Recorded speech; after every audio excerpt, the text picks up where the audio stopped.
Welcome back to your favorite junk channel. We have been busy.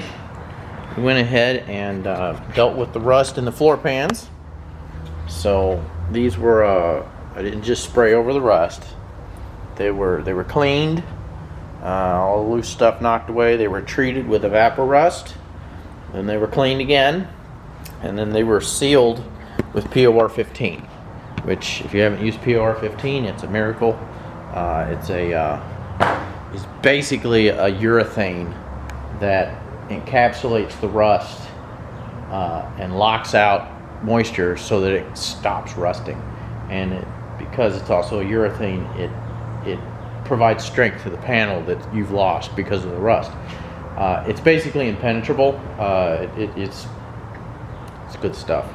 I wouldn't use it anywhere that's pretty. You don't use it for that, but for floor plans that go underneath carpet and then under a seat, it's fine. The next thing we're going to do today is we're going to pull the dash. We got to get that out of the way.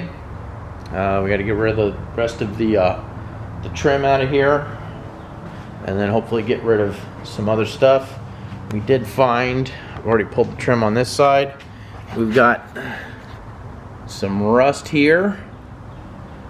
And so treating that, we're going to need to pull the dash all the way out of the way so we can get to that. We got to clean that up on both sides, and that'll be another spot where we'll use the POR 15. We also have a little bit of rust here, and then if we walk around back to the driver's side, we've got rust there. So I've got it. That'll find the rest of that when we pull this trim out. So this is what happens with bad seals. Water got under there and started working on it. Once we got all the trim out of the way, then we'll have to make a decision on whether or not the windshield needs to come out. If we get this apart and I see that this rust is going underneath the window seal, then I'll have to call, Safelite or some auto glass guy to come out, try to remove the windshield without destroying it, and I can get in and fix the rust around the frame. And then I'll have to call them back, and then they will come back and put the window back in for me. I don't like doing window glass. They've got the tools, they can do it so much faster than I can. But first thing is we got to get the dash out. So let's get the dash out.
Okay, we got the dash pad out, and we found the source of the smell. It's a pretty big mouse house. Everything else got dirty. We got a better look at that rust on that A-pillar. That goes all the way down there, but it looks like we can get to it, so that's going to be treatable. The rest of this, we can get that A-pillar bit out now. I'm going to suck this out with the vacuum, and then we got to kind of take an inventory. I don't think I need to get, look at all the mouse poop that fell out of that nest while I was messing with it. Gross. Anyway, let me get this sucked out. There is a hole in there. Man, I'm probably going to find a skeleton. Gross. Alright, well, let me get this cleaned out. Alright, we got that nest out, and lo and behold, the smell's gone. So that was it. We need to clean this a little better. And I need to make a decision on whether to continue pulling into this dash. I want to get this sound insulation out because it's wet, and you can see this is where the mouse got the material for the nest. But this sound insulation lays down before this dash structure goes in. And this part of the dash structure is what's got all the wiring in it. And so pulling it out might be a little more involved. I'm looking at this though. This is just a plastic shell. 20 minutes later. Alright, we've got another mouse house. Hope this is the last one. I'll go get the gloves. Okay, we've got the hump insulation out. We got the dash. We had to get the dash pretty loose to get that out. I'm not going to pull the dash the rest of the way. It looks like a nightmare. We got it loose. I got enough space here where I can pry it up and get underneath it to clean. And so that's what we're going to leave it as for now. We will just come out here tomorrow and get all the tools out and vacuum and start cleaning this. Getting that insulation out, that the last of the pea smells mostly gone. Obviously we're gonna have to soap all this crap down and wipe it. It's because it's had mouse piss on it, especially some of these other spots up here where it was, it was kind of in there. We're gonna clean that out really good. But yeah, not too bad for a day's work. I think we still need to get the rest of the stuff out from under here so we can clean up under there. Oh, excuse me. I probably should have been wearing a mask.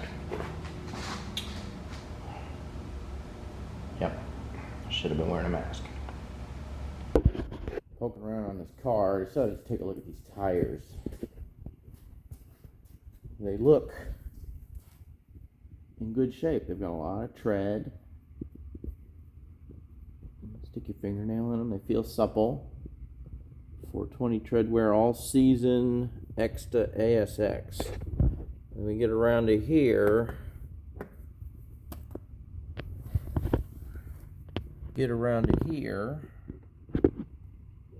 see here, can we read it right there? It's upside down, so you gotta rate it 3608. 2008 date code on these tires. So yeah, this thing with this little wear, 2008, this thing's been broken for a long time. The next day. Okay, glasses off. It's sitting over there. Sorry I didn't film that. Wasn't that fun. We also got the rear cargo covers off. Kind of over there sitting on the floor. Right there. They're filthy. I need to clean them up. But the good part, so got up. This thing did have the Bose stereo, which on these cars is kind of neat.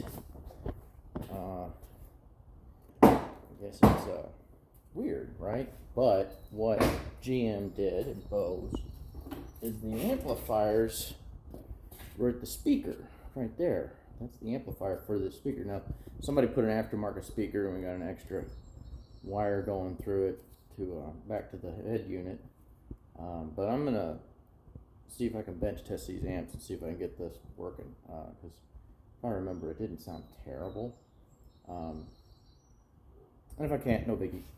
But even though this thing only had 4 6.5-inch diameter speakers, and that's not going to be enough shove.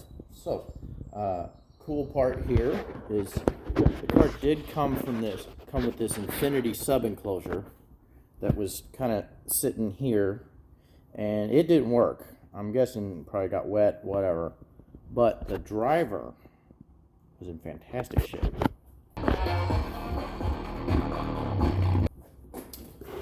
This is a 10-inch. It's a single voice coil, but it's got a nice. That's not a paper cone. That's a polypropylene cone. And then let me get this over here. I need to find the part number and look it up. It's got a vented voice coil, so that typically means handle quite a bit of power. And the best part is, if we look here, see if we can do this one-handed. That's gonna fit right there just fine. So, got a plan. Oops, sorry.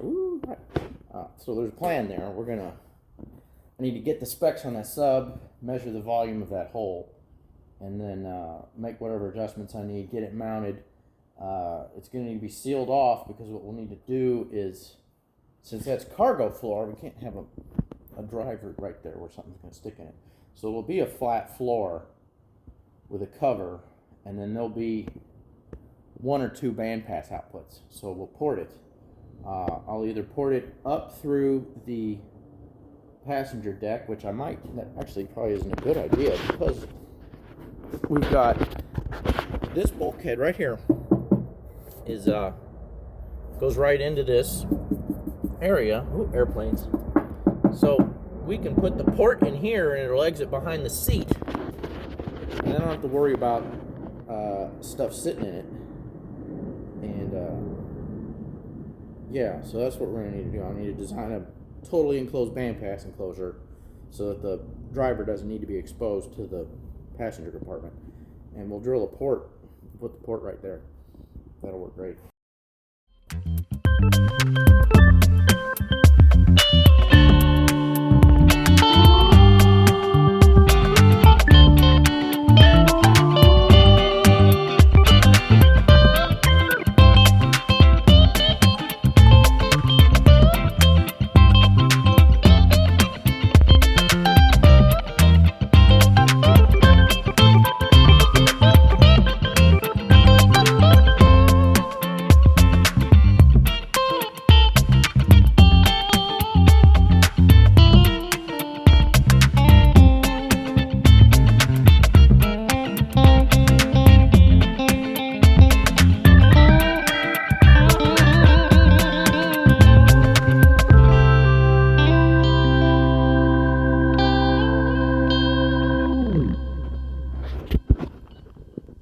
Got the hood off.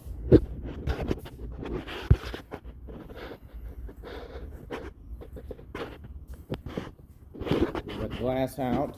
And everything's out of the back here that we're going to take out.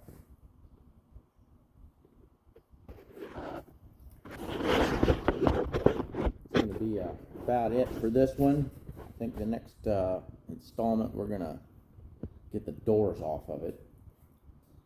Then we need to get the nose off.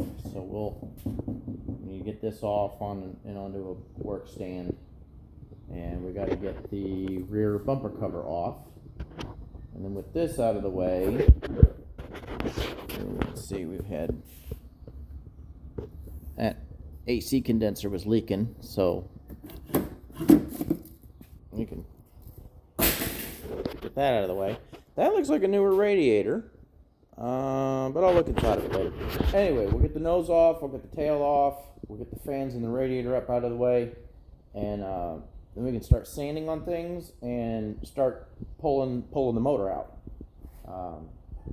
This thing's coming apart easy, but these C4s have just got an enormous amount of fasteners, like this.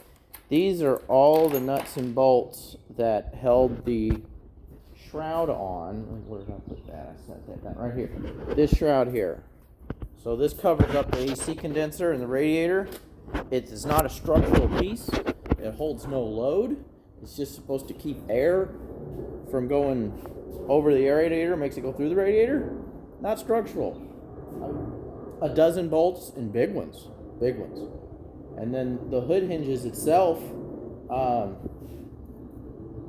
2, 3, 4, 5. 1, 2, 3. Yeah, 5 per side, 5 bolts per side. Which I'll grant that one because that hood's pretty heavy. But yeah, it's a lot of fasteners. Anyway, That's all the unfastening I'm going to do today. Like and subscribe, folks. Thanks for watching. Bye.